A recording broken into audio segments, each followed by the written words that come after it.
Hi, this is Yi from Web Hosting Break, and today I'm going to review the WordPress theme Coraline.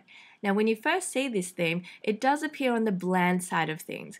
The default settings make this theme appear too simple, but if you scratch the surface a little bit deeper, you'll soon realize that there are loads of custom options available with Coraline. Now, the great thing about Coraline is that it offers you multiple layouts and it's very impressive. So if I just go to the back end of things, let me just show you. So if we go to appearances and then go to theme options, there are basically 5 different options that pretty much cover any layout you can think of. So you can have, 2 column layouts to 3 column styles, and you definitely won't be disappointed with the choices. I mean, you can have the main sidebar on the left hand side or even the right hand side as well. So if I just go to the front end of things, you can see I've just chosen the 3 column layout, and I have the main sidebar on the right hand side. Okay, so if you like to include a lot of widgets in your blog, then you're going to love this as well, because you can actually have, there are 7 different widgetized areas. So if you go to the back end again and go to widgets,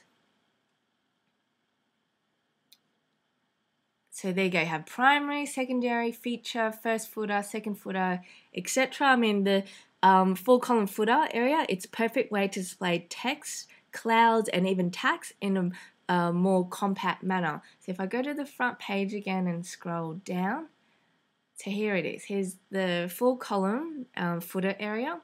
So it's very neat and tidy, and it's not distracting either from your main post.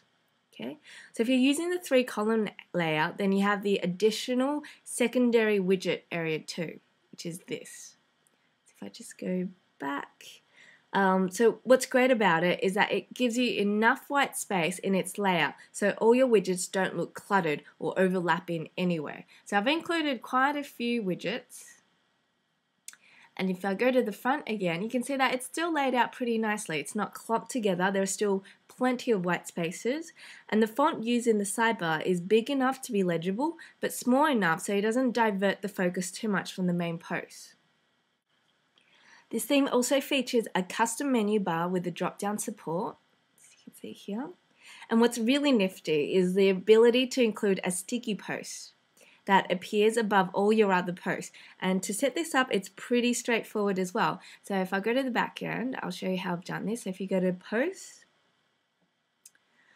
and then if you just add a new post, so I've done that. So this is a sticky post. And then in the publish area, if you look at visibility and you go to edit, so in public, it says stick this post to the front page, and you just tick that. If you didn't want that to appear, you can untick that, update it,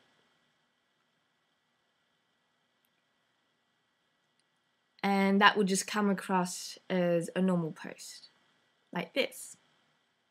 Okay. If you're still looking for more ways to customize your blog, then I guess you'll appreciate the dark theme option found under theme options in the back end. So I'll show you what that looks like. So theme options, color scheme, I want to simply go dark.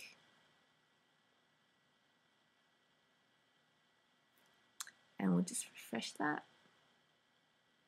So there you go. I think that looks quite nice, but if you're still looking for more ways to customize it, then you'll be really happy to know that you can also customize the background and the header as well. So there are 3 default headers in there already, so I'll just show you. But they're a bit more nature-centric, and I think you can definitely have a cooler header too. So you just have to be 990 times 180. And the great thing about this is, so if I just go to a post, let's say food in Tokyo,